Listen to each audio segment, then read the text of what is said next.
Hey there, welcome back to the Maven Podcast. I'm your host, Denise Ansumbry, and this is part 2 of my conversation on joyful living with Veronica Phillips. Today, we're diving into the challenges and rewards of discipline, the sacrifices of one's wellness journey that no one talks about, and the power of sisterhood. Be sure to subscribe to the Maven Podcast, like this episode, leave a comment to what resonates most with you, and also share with a friend. Let's get started. Can you share a little bit more about your wellness journey? Yeah. So that well, I've always had a love for dance since forever. I still tease and tell my mother that she's the reason why I'm not dancing with Janet Jackson right now, and I'm not a famous choreographer because I knew I was going to be a professional dancer, and that didn't work out. Um, but I've always stayed tied to some sort of movement or dance. Whether it was, drill team younger, or I took African dance class for 3 or 4 years. I took salsa lessons, you name it. I've always been interested in just dance and movement. And my journey into fitness, I would say, as a lifestyle versus a hobby, happened in 2012 when I ran my first half marathon. It was the Cleveland Rite Aid Half Marathon, so that race holds a special place in my heart. It was the first time I had run 13.1 miles, and I was just really proud of myself. And I caught what's called the runner's high. Mm. And it is a feeling that you would have to experience to understand. But it was the most beautiful feeling, and I was like, I want more of this. I joined a running group. My husband actually introduced me to Black Girls Run, the running group. Shout out to Black Girls Run. Yeah, shout out to Black Girls Run. And I started running with those ladies, and it was beautiful to just be immersed with other women that are either getting up at the crack of dawn, meeting at dark, and getting some miles in before work or after work weekends. And I just started running half marathons all over the country. I've run in 27 states. I have a goal of running in all 50. Bless. I've run the Boston Marathon, the Chicago Marathon. I've run the Paris Marathon.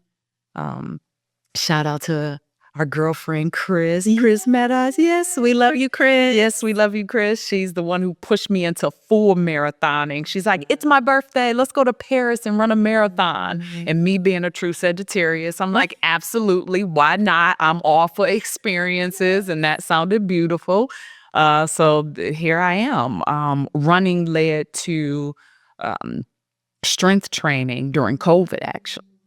I think I had just got tired of going outside and running because remember it was like you couldn't do anything but go to Walmart, Target, or go to the park and run. Yes. And I started strength training just out of wanting to add something different, and have kind of fallen in love with that. But I've been hardcore strength training, I would say, for the past. It'll be a year on my birthday, which is next week.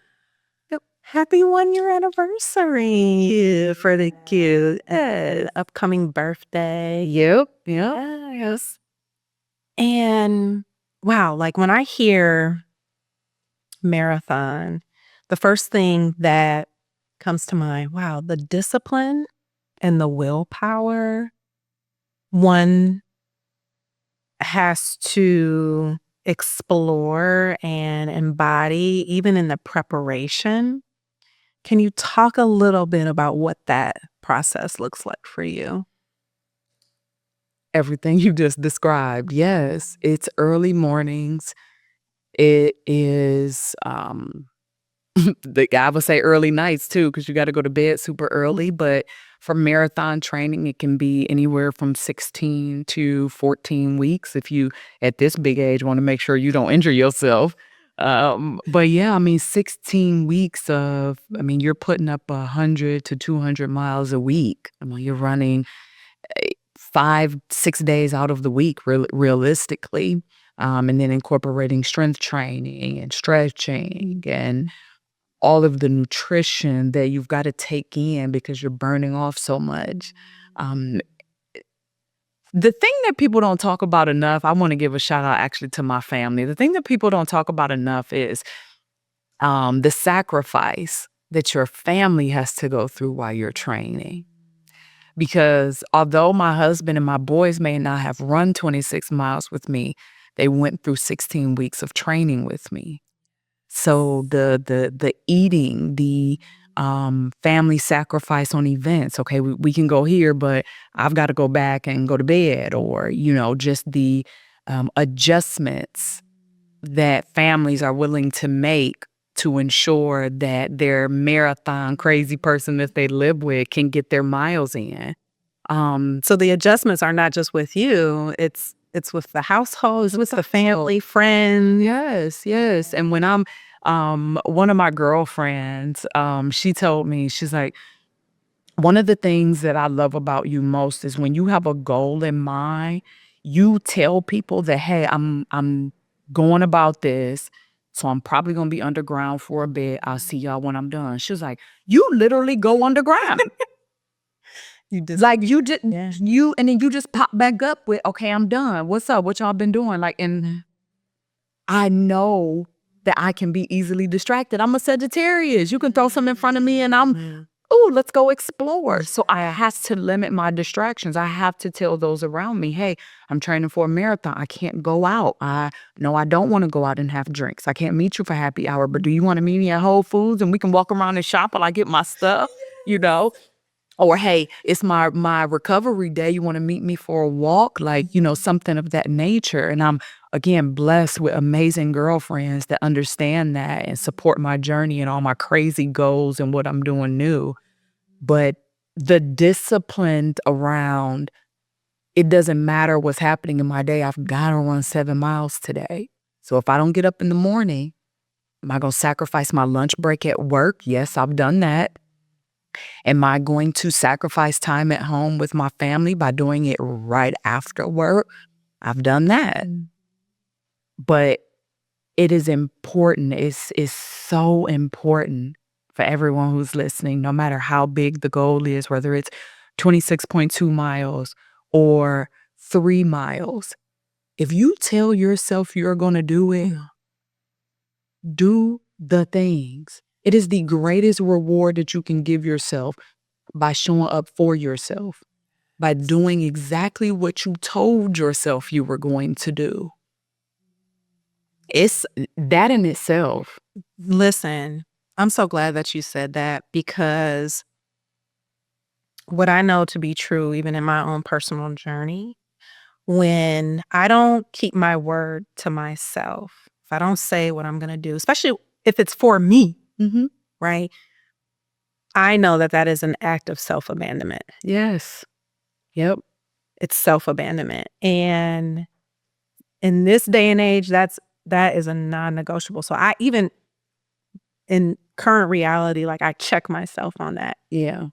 It's a constant, because I've been so used to, and I know a lot of listeners can relate to this, pouring into everything externally, whether it's, the role of wife, mother, Yep. client, the gig, what have you. And there's this element of, the days are gone where you're putting yourself on the back burner. The days are gone where you are self-sacrificing. You have to, and that's another potent reason why that's backing behind the Maven podcast. There's this element of, if there's one takeaway that someone can gather as it relates to self-prioritization and the devotion and commitment to self, that's a blessing. Yep. It's like we are literally retraining our brain in that regard. And applying discipline. And what would you do you have any advice for someone who, what would you say to someone who's just like, they're trying, right? Like, I just can't, I'm not consistent with myself. I just can't find the discipline or that commitment or devotion to myself. Like, what word of advice or wisdom can you share with someone who feels like they struggle with that for themselves? Yeah. I think the first thing to do is remove the distractions, and you know what they are. Facts. Yeah. I know for me, when I'm not consistent with my workout, I know it's because I'm devoting too much time to that television. I know that I am pouring somewhere else. Okay. So we know what the distraction is. That's the first thing. Second thing, create a schedule and stick to it. Just do it. I'm not one of those people, and I laugh hearing you say fitness influencer. Shout out to my 210 followers. Hey, y'all, it's on Vibe and Sweat. Follow me on Vibe and Sweat. Yeah. But I'm not one of those people that's like, you have to get up at 4 or 5 in the morning and get your workout in. You owe it to yourself or your day is ruined. I've never believed that. I know people who do. Big ups. Me, fit it in where you can fit it in, sis. If it's 30 minutes on your lunch break for work, if it's when you pull up in your driveway and instead of going in your house, you lacing up your shoes and you walking that 30 minutes right there. Or if you are a morning person, put that phone down. Get up. Scroll while you on that elliptical then for 45 minutes then. Do that, okay? I would say remove the distractions, create a schedule, get yourself an accountability partner. That's extremely underrated. Yes. And if you want somebody to harass you, now, don't come to Vibe and Sweat talking about, hey, I'm sending you this DM. I saw the podcast and I want you to be my accountability partner because remember, I'm a Sagittarius. So I'm going to let you give me some excuses for 1 or 2 days. But then after that, I have extremely low tolerance. Yeah. I know I'm working on myself. I know that. Yeah, I'm fine. Sometimes I'm fine. Exactly. You know, but I find you an accountability partner that's not going to put up with your BS. Get up. Yes. You told me that this was no November, but I saw you was out. What's up? I saw a few yeses out there. Hello? Get you an accountability partner to say, hey, I got this goal in mind. I really want to do this, and it's going to be difficult for me. Can you be my accountability partner? Can you call me in the morning? Can you text me? Can you, or whatever Can you ask me? like, whatever type of support you need, find that trusting person, but be clear on the type of support you need too. That's important. Yes. You can't just say be my accountability partner because you need to be transparent on what does that look like for you.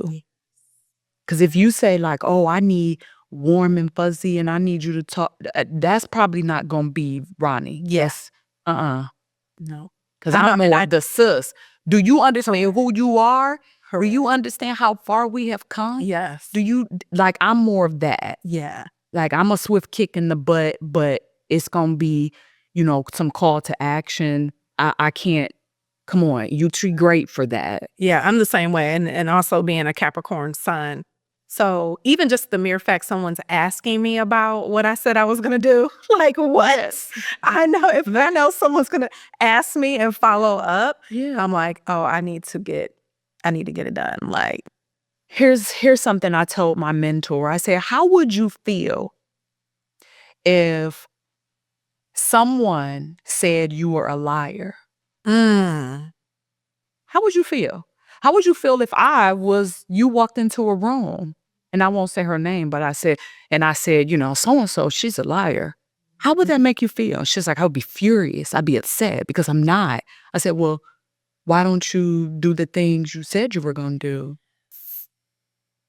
Because yourself is saying you're a liar. You told me we was going to start eating better. You told me we was going to start going to that class. You told me that we was going to go ahead and work on our credit. You told me that we were going back to school and getting that degree. You told me we was going to start reading to these kids every night. You told me you was going to create a calming environment in your home. Told me you was going to that yoga class.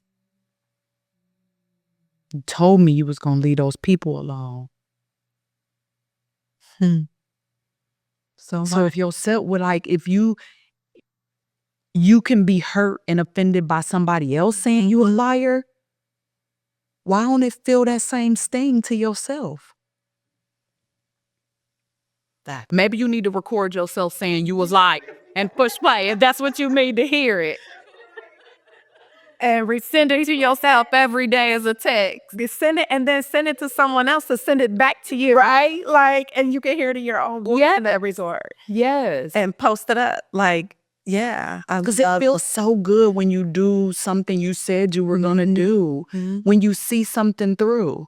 Which brings me to, and I'm sorry if we're short on time, I do want to just touch on this. I want to be very transparent about a difficult moment, not only in leadership, but talking about perseverance. But the Certified Financial Planner exam is a 6-hour exam. You sit for 3 hours, you got an hour lunch break, you sit for another 3.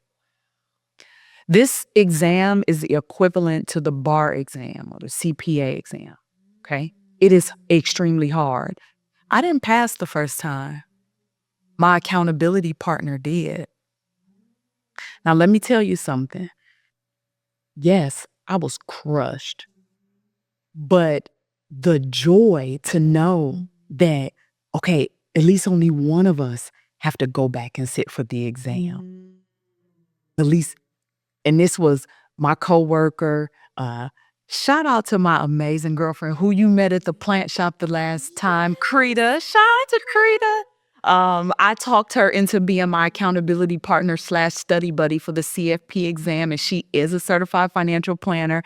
And I was so overjoyed for her. Not only because she deserves it, she's a beautiful human being. She is just absolutely amazing, and she deserves everything good in life. But it was the relief that, okay, at least only one of us have to go back to take this exam versus both of us having to go back. And you know what? I signed after crying for 2 days and feeling defeated. I signed right back up, sat for that exam in July, and took it. But you know what? I walked in that exam and I knew I was going to pass. I did. I knew I was going to pass. It wasn't the arrogance. It was just like, I did the things this time I know. The first time, I was like, I know I did a lot of studying and I hope it's enough versus knowing it's enough. I did this. And there was something powerful maybe in me going to sit for that exam and studying that second time around solo. I didn't have that person to say, oh, you get it? Okay, cool. Okay, cool. I think I got it and move on. No, I had to sit there for myself and say, explain it to yourself, Ronnie. Teach it to yourself. So yeah, I just wanted to say that. Don't give up, folks. No. If you have a goal, whether you've tried it, you failed, it was a learning lesson. If you have a goal, I don't care what it takes, do the things, leverage your resources. If you're working in corporate America, network, leverage your resources. If you're an entrepreneur, don't stop. This is another thing undervalued. Sitting at the feet of the entrepreneurs who's been doing this forever. Yeah. Go to those people. Can I buy you lunch? Can I buy you coffee? What would you tell yourself if you were just starting out again? Yeah. I think about the Maisha Wilsons. Big up to New Life. Maisha Wilson, she just celebrated 18 years in the industry as an entrepreneur. Wonderful. That is amazing. 18 years as a business owner. This sister is changing lives. People are losing weight and feeling empowered and finding their people in their community. That to me is joy. When I get to call like the Maisha Wilsons of the world my friend, that is the joy when I say I'm very intentional about the relationships I create and I support and I will go to bat for the brands. They don't have to be my brands, but when I can lift other brands up, listen. Because see, I either have to give joy or I have to experience joy. And if they are doing the things, they are in their space of joy. And I just get to merely be around it. And my cup is still getting full. So it's never empty as long as I'm producing and people are pouring and just being around. I just love it. It's no greater feeling than seeing someone in their element. You accomplishing your goal. This was a conversation and look at us. And what did I say to you? Yes, do it. You have a beautiful voice, a beautiful presence, an organic urge for curiosity, Yes. a genuine quest for answers and beautiful experiences and people and relationships. And this is amazing. I'm so happy to be here. I know I said it. Yeah, and thank you for saying that. I received that.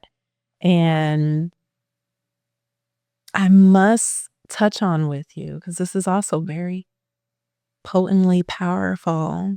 You mentioned your beautiful mother and all her wisdom and guidance that she not only has shown by example, but instilled within you.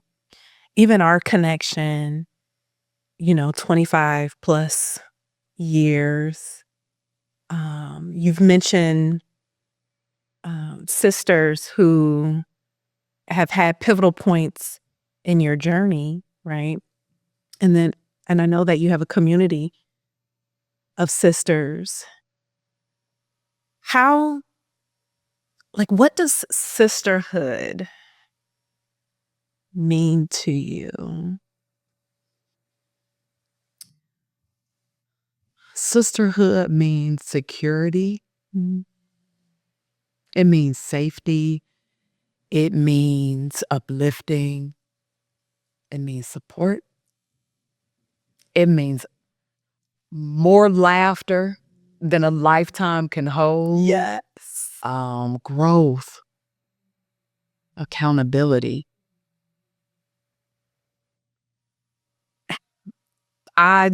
If you follow me on my social media platforms, I often will say, yes, I'm a brag. I have a Rolodex of smart baddies. And I say that jokingly, but I am truly blessed that I have women around me in many different industries. Actually, every single one across the board. I'm blessed to be able to say that I have a woman that has saw me at my worst and didn't leave. A woman who was there with me to see me. Shout out to my college girlfriends, my UT honeys. That I grew as a woman with these ladies, and now our children get to experience life together. Those are my sisters. I think about my high school girlfriends, my crew, my circle, the nucleus for me. These are women who Right. they know the good, the bad, the ugly, and it's like, I don't care. You are my sister. My mom she's one of little words, but big actions. She is one of first person to even have me consider anything about finances, but really just from the standpoint of always have an emergency, always have a nest egg. My mother said, if you don't have a nest egg, you're not doing nothing. Yes. Because what if something happens? You should always be able to have your own, not to have to go to anyone. And then having skill sets where you would never be unemployed, And that's what I think pushed me to going to college and thinking about what can I bring to this world that I can use to always be employed, but also kind of pulling it into my passion work. How can I be doing it from a passion standpoint? Sisterhood is important. I love. I'm a girl's girl. Yes, You absolutely. know that, truly. I am a girl's girl. So I just love being around women who are powerful, who are just funny, witty, love experiences, doing the things that are awesome moms and wives and partners and business women. It's inspiring. It really is. I love hearing their stories. I love thinking of ways that I can help them. You follow me on social media. One of my whole sections is small Black-owned businesses, and 90% of them are Black women. Boutiques and shops and spas that I support not only with my dollars, but I heavily promote because they are me. I am them. Yes. Yeah, sisterhood is everything. It really is. And it's very it's so medicinal on so many different levels, Mhm. you know. So, to the listeners and audience, find your tribe, past, present, Yes. future is so important, especially as when you mention security, safety, Yeah. right? And if you already have a collective of sisters, right? Love on them hard, celebrate. Like that is a treasure. Mhm. It's a treasure, And I'm also, like I said, I share those sentiments as well. Like I'm so blessed to have the friendships and you included. And thank you for just the words of encouragement and wisdom and even in in the reciprocity. I know sometimes when we're talking, I can go on a little tangent, like, but you receive it, you receive it, you receive it, and to be received is just even a blessing in that regard. So thank you, thank you. Thank you. Thank you. Yes. And in closing, I am curious, what is Veronica reading right now? What are you currently reading? So I just finished I was kind of reading two books at the same time. The Executive Coach. So I just finished reading that. As you know, when in leadership, a lot of leadership is around coaching. And that's something that I'm passionate about. And if I'm passionate about, I want to be the best version of me as a coach that I can be to mentors, to anyone that I interact with. I never want to miss an opportunity to help someone in the way that they need to be helped in what I already have in me, if that makes sense. For sure. For sure. So I just finished reading The Executive Coach, and at the exact same time, I was reading Black Cake. So, Is the book? well, as they always say, the book is going to be better than the show. Okay. I was so disappointed that they're not bringing it back because I have questions. So hopefully, maybe we'll get a part 2 on the book. But yes, that's what I'm reading. Well, just finished reading. What is your favorite vacation spot? Um, that I've been to, or okay, so my favorite vacation spot in anywhere with the beach. I'm a beach girl. Yes. I love the Yep. water. I want to be just I can be a total beach bum for days. Yes. The best place that I've been to, after I didn't pass the CFP exam, I was crushed. My husband surprised me with the trip to the U.S. Virgin Islands. So St. Thomas, St. John, the beaches there were amazing. The people were beautiful. That is my favorite vacation spot that I've been to so far. Okay. Yeah. And do you have one on the radar? Because it sounded like you got something on the radar. Yeah. So either in 2025 or early 2026, we have a quest to go to East Africa. So, just getting over in like over towards like Nairobi, like getting over in that space. You got beach, you got city. Um, but that is dream destination. Yeah, East Bless Africa. it. Yeah. Bless it. Is there an artist, album, or a song that you have on repeat right now? Mm. Well, I just recently, but probably because the album just came out, I've been listening to Tyler the Creator because I've been listening to it as I work out. Yes. That and Cash Dow. Shout out to Cash Dow from Detroit. Yes, I love her. She's like probably hands down probably my favorite female rapper. But I have her album on repeat, all her music pretty much on my workout repeat. So those two, I would say this on heavy repeat. I got hip to Tyler, the Creator, through my sister friend. Shout out to Reva Moore. She put me on to Tyler. Yes. My Tyson loves him because he's very intellectual, on a wordplay.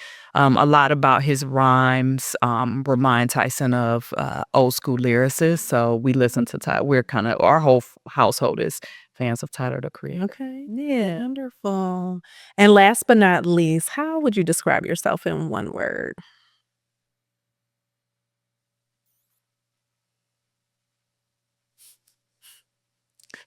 Busy.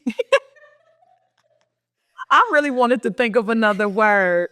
But that's probably what everyone else would say about me, busy. I was in one word for me,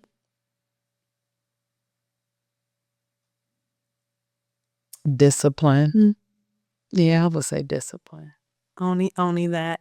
And I love that you said busy though, because here's the other, and I wanted to say this earlier, but it was just so good. You know, one of the excuses is like, oh, I don't have enough time. And that is like, we need to shift that language. And anyone who struggles and they say, oh, I just don't have enough time, to your point, you recommended creating yourself a schedule. I would even add to that, before you create your schedule, find what you're doing with your time right now. So literally log your day from the point when you wake up. What are you doing? Oh, I scrolled social media for an hour. Oh, like literally track your day from rising to when you get ready to lay your head down. And you will be surprised of, when you said the distractions, identifying the distractions. Yes. And then also identifying where there's pockets of time. Pockets of time. I had to lean in for that. Period. It's like when you see it on paper, you're just like, oh, whoops, okay, I do have time. Each day can look different, right? A Saturday may look different than a Monday, Yeah. But do that for a week. You will find time, and you can utilize where you're at with those pockets of time that you've identified to pour into self and those things, that you're making a priority for yourself or that you want to do. I'll leave your listeners with this. Do one small thing every day towards your goal. If you're not doing that, if you cannot confidently say you are doing that, you're doing yourself a disservice. And now you are officially surviving instead of thriving. You don't have to tell people what your goal is. You know what your goal is, whether it's fitness, your finances, starting that business, elevating your business, getting into leadership at work. What have you done today? Big or small? Towards your goal. Towards your goal. Desire. Have you sent an email? Did you go to a free seminar? Did you read an article? Yeah. Did you budget today? Did you invest today? Yeah. What did I do? Do one small thing every day towards your goal. You owe it to yourself. And on that note, I love that. Thank you so much. Yes, thank you. Thank you for having me. Yes, thank you for being here. And thank you again to our listeners and audience. And if you're new here, welcome. This has been another episode of the Maven Podcast. Till next time. Bye. Bye.